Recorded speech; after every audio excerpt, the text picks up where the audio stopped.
Hey guys, and welcome to another brand new video. In this video, we actually have some quite interesting stuff to go and talk about over here when it comes to a brand new Xbox update that's now been going live and public. It's been out for a little bit. And as well, we also have some pretty cool news when it comes to an intriguing take on Todd Howard and how Starfield basically was good, apparently. So we're going to go talk about all this type of different random news. So you guys will sit back, relax, and enjoy. And as well, make sure you guys are subscribed with the notifications on. With the also nice little cool giveaway actually coming up very, very soon. So be on the lookout for that. And as well, just appreciate you guys also once you're swinging on by. So leave a like, your thoughts, and comments down below. So, first and foremost, there actually is a nice little brand new update over here for the good old Xbox. It's been making its way around town. So I'm going to talk about that because we always like seeing these big, brand new kind of things and everything kind of popping on out. So first and foremost, there's a brand new Xbox update that includes game streaming to Discord friends and also VRR improvements over here. So the Xbox voice reporting is also rolling out alongside a new way to pair accessories to a console and a few other little various updates,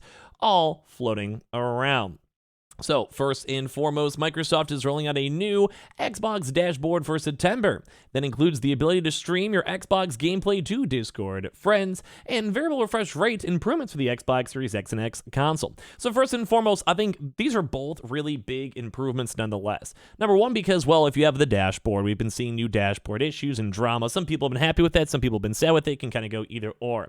But as well, I think the bigger thing is on a VRR improvement, I think is a big sign. With the Xbox Series X and S consoles are, well, they get an improvement. It's actual better frame rates and everything else. The dashboard update also includes a new Xbox voice reporting feature and a new way to pair accessories to the Xbox console, so all around a nice little bit of updates.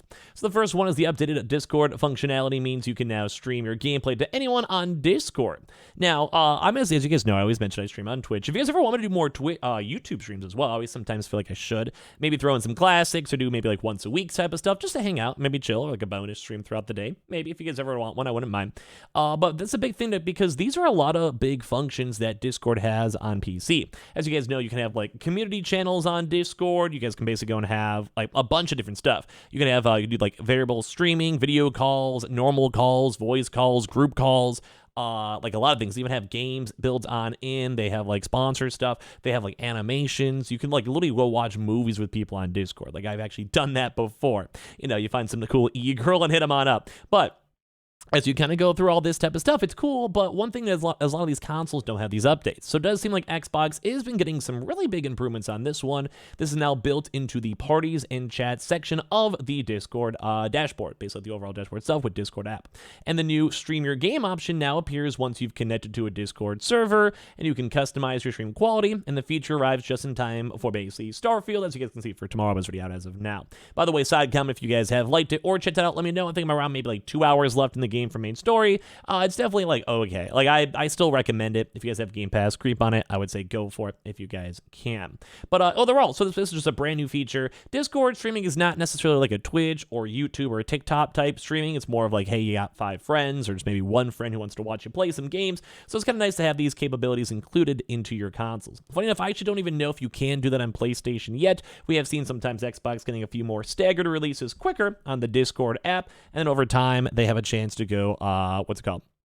They have a chance basically to go to PlayStation afterwards. It's kind of like when they had like some updated voice call stuff. They had that come to PlayStation a few months later. So this actually might be a thing if it's not already included on PlayStation. It might be a nice thing for them too as well. But it's kind of cool. It's a brand new update. Nice to see.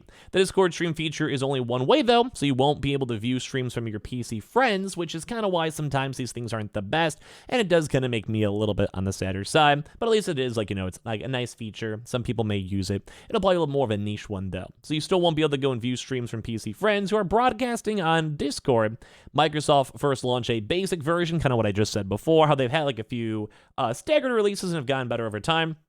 Microsoft first launched a basic version of Discord on Xbox in September before improving it on November to allow Xbox users to then directly connect to Discord voice channels without needing a phone. So basically, they're kind of slowly getting all these like PC updates into the Xbox and stuff like that. Now, I do like these because I do think Discord stuff is a big integration. I talked to a lot of my Twitch friends, YouTuber friends on Discord, but as well also like that's just where you find groups of people. Like you do play Destiny. Guess what? You can go and find Destiny servers. You go and play, let's say, Starfield. They want to talk about Starfield or even show your friends the game before they buy it, whatever it might be. There's a lot of really cool options with the video streaming or even voice chats. The one bigger update, though, for this is in the VRR. which VRR is also improved on the Xbox Series X and X consoles. You can now choose to enable VRR only when gaming or to keep the feature always enabled. So if you guys do not know, VRR is a massive improvement when it comes to like stability more so and consistency on frame rates. The Discord features are cool, but like I said, it's more niche. The VRR is actually generally overwide, very good for everyone. You can now choose to enable VRR only when gaming or to keep the feature always enabled. That's useful for using Xbox Series S and X for entertainment apps that may not always want to go play well with VRR. So I think a good example, if you're on like a Hulu app, Netflix app, Disney Plus app, any type of those types of apps out there, you may not want to have VRR. VRR is definitely a little bit more, I think, better featured for things like gaming. Trying to make sure your frames are nice. Like something like Starfield actually does benefit, I would say, with VRR. We had some big updates to that for PlayStation and Xbox before, and like I said, just makes everything a little bit more consistent and makes everything a little bit more streamlined. So for things that are already hard-coded, let's say for like a Netflix, like a 60 FPS stream or a 30 FPS movie, 27.9, whatever the specific number is, if you guys know what I'm talking about, that is nice.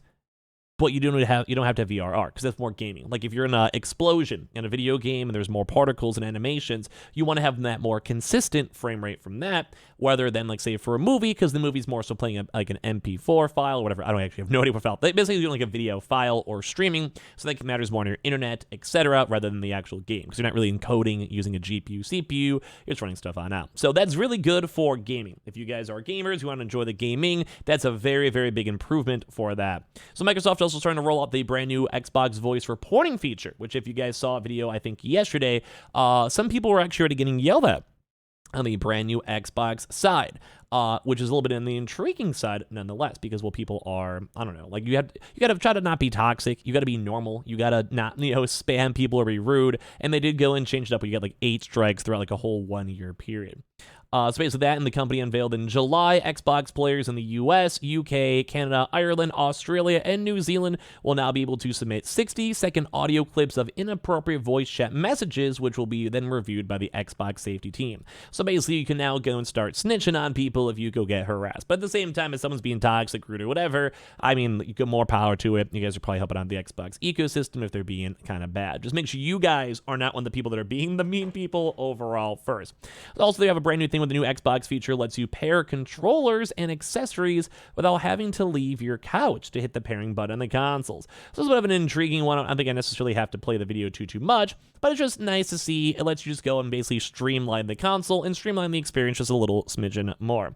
I personally like it. I personally think it's a good idea, good vibe, and I think at the end of the day, like sometimes it's annoying. Like if you're on your Switch, you got to go wait the extra 30 seconds. It's like a little bit of a process, the weird Bluetooth thing and all of that. It's not always the best vibe. I'm sure you guys probably know. So these are all just like really nice quality of life improvements, but I would go and say the VRR is probably the biggest one. I'd probably say if I had to clickbait my video and put huge on that, that's probably, I think, the bigger update that we want to be on the lookout for and be on top of that. If you always want to add a new controller or accessory without having to leave your couch, there's also a new way to pair accessories without having to push the Xbox pair button. And Xbox will now automatically start pairing once you navigate to the Xbox Accessories app and use the new Connect a Device option. And then finally, the last one too, as well as the Xbox dashboard this month and the new ability to now request a game invite from a friend, a new ask to join game options now available on profiles too, and friends will be able to respond with the game invite, party invite, or message. It's like when your friends like, hey, you want to go play, or hey man, I want to talk to you, or like maybe you're just one of those really weird needy people and you just go down your list 20 different people and ask everyone to play with you because you want to go and play with them. Some people are like that. I totally get it. Like, at least they're trying. So there is a lot of really good, I'd say, Xbox updates floating around for this. Let me know what your favorite one is. Now, as well, also a little bit of a big drama too, where Xbox is kind of saying that Starfield being allowed for this Xbox exclusivity was fine and allowed for good focus. Although a lot of folks are kind of skeptical right now on the Starfield game and vibe, and well, a lot of folks are saying like, yeah, maybe this wasn't the best life call, stating when you are making something exclusive, then the more you can focus. Basically saying you don't have to worry about like developing or coding for anything over here for the PlayStation. You don't have to worry about like things for like, let me say, like the Switch, etc. And you guys are all good to go. And yeah, I think it's kind of an interesting thing to go and see from Todd Howard. Now, you guys do have to also note too as well, like some people are skeptical, so it's kind of weird that people are kind of, giving like a 6 to 7 on the Starfield side, and they're basically saying, yeah, you totally had a better game because you had a chance to, well, and do all of this, but you didn't really make the game insane. I don't know, there was a little bit of skepticism going on over here, and I kind of get that, but at the same time, I kind of expected Xbox and Microsoft to watch that just a little bit closer. So I want to hear your thoughts and comments on the updates, Howard, being Howard, and everything else. Make sure you guys are subscribed with the notifications on. We have the Twitter and Twitch room down below. We have everything else too as well, and I appreciate you guys all so much for watching. Have a good rest of your nights. I'll talk to you guys tomorrow.